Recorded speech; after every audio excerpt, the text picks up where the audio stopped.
Just recording it.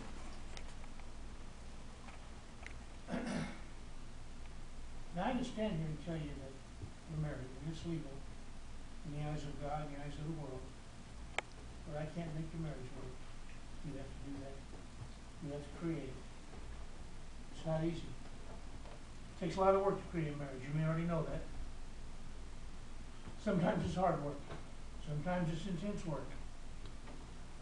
It's a work of love. It's a work of joy. It's a work of faith. It's fun work. It's God's work. I'm still using that word work. It tells you that it's going to take some effort on your part.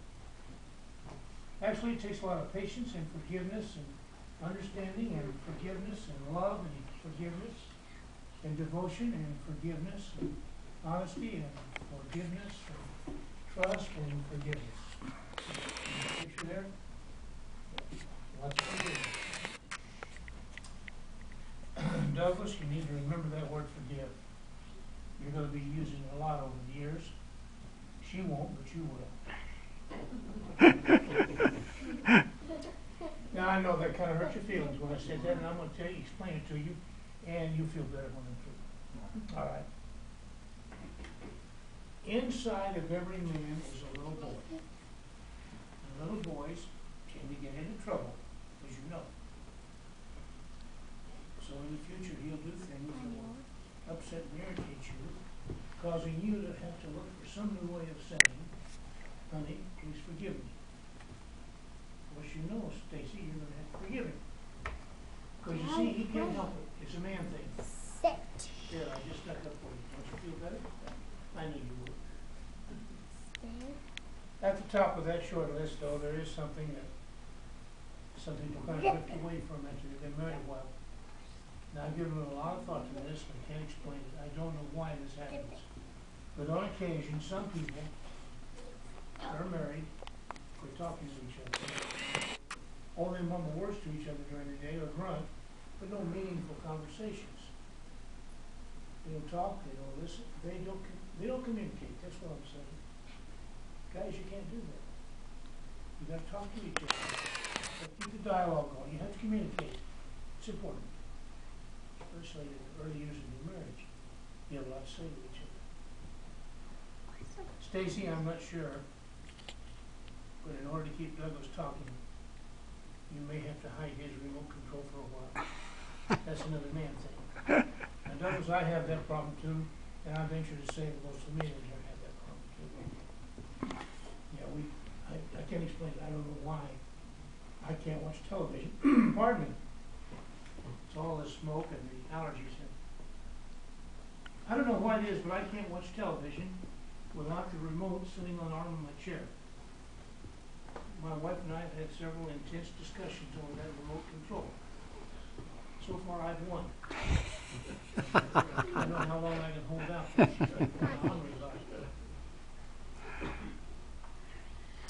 Well, I've stood here and I've picked on you and joked with you and laughed. But you know, I'm going to get serious now. That's all worth it. All the work you put into building your marriage is truly worth it. In fact, I don't care how much work you put into it, it's still worth it. Because you see, you'll be creating a strong foundation for a strong marriage. And strong marriage in turn gives you the big blessings from God. And as an added benefit, every year that you're married, the blessings get bigger, become more abundant, especially if you walk with God. Now, I know that to be true. You see, I went down to the same courthouse you did, walked up the same steps you did, with my bride, 53 years ago, last December. So, when I tell you that every year the blessings get bigger, that's coming from my heart. I truly do. And that's your goal. I just gave it to you. Match my 53 years of being. It's a good goal. When you do, come back and tell me. I'll be here. That's my goal. Turn and face each other, please. Douglas, at this time you need to say I do when I make this statement. Douglas, do you take Stacy to be your lawfully wedded wife to love, respect, and cherish from this day forward? I do. Stacy, do you take Douglas to be your lawfully wedded husband, to love, respect, and cherish from this day forward? I do. You have a ring for her now? I do. Put the ring on her left ring finger. Remove the engagement ring first. Put the wedding band on. Then put the engagement ring back on. I can't see. Hold it locked together. I can't. Now, you've got them in the proper order. Stacy, you don't have a reason to ever take them off. Hold her hand, look at her. Douglas, you say to her, with all the love that you feel for her, you say, with this ring I thee wed. With this ring I thee wed. For richer or for poor. For richer or for poor. In sickness or in health. In sickness or in health. For better or for worse. For better or for worse. In joy or in sorrow. In joy or in sorrow. Now and forever. Now and forever. Now, Stacy, you take his ring. Put it on his left ring finger. You look at him and you say, with this ring I thee wed. This ring I thee wed. For richer or for poor. For richer or for poor. In sickness or in health. Sickness or in health. For better or for worse. For better or for worse. In joy or in sorrow. In joy or in sorrow. Now and forever. Now, you two are probably like everyone else that comes in here. You just say the words. You don't really think about what you just said.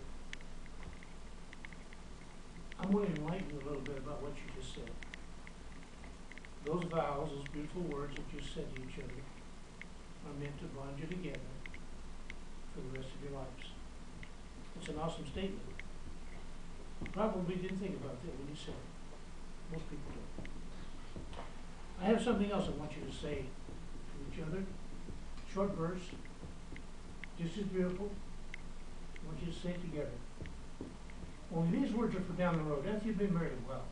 Use these words to look back on your marriage and your lives together and your love for each other. And these words will give you comfort. Look at each other and say this. Across the years, I will walk with you. Across the years I will walk with you. Wherever you go throughout the land. Wherever you go throughout the land. And when our time on earth is through. And when our time on earth is through. In heaven too I will have your hand. In heaven too I will have your hand. Beautiful words, aren't they? Put your ring hands right here, please. Bow your heads, please. May God bless these rings you receive from each other, as they are a symbol of your love for each other, and of God's everlasting love for you. In Jesus' precious name I pray. Amen. Well, I'm just about through with you here. I have one more thing I want to say to you. During the ceremony, I made you laugh. And I wanted to. I had a reason for it. You see, I know that God ordained marriage to be sacred. I know that to be true. But I also believe just as strongly that He intends for marriage to be fun, full of laughter and humor. That's why I want you to remind you need to keep that in your marriage. You see, laughter and humor is just as important as love and devotion. You need them all, especially in this day and time. If you can keep the laughter and humor with your love and devotion, I'll probably see you in 53 years. You'll have a strong marriage. By the authority vested in me by the state of Nevada, but more importantly, by the grace of God. I now pronounce the two of you husband and wife. Douglas, kiss your wife.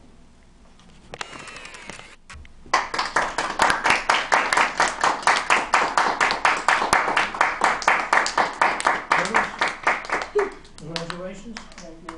Take care of this young lady now. She's your responsibility. I will. You need to take care of him too. Men need more taken care of than women. I just stuck up for you again, baby. God bless you. Thanks a lot.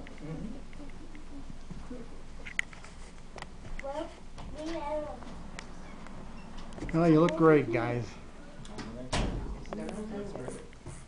And I got the whole thing on.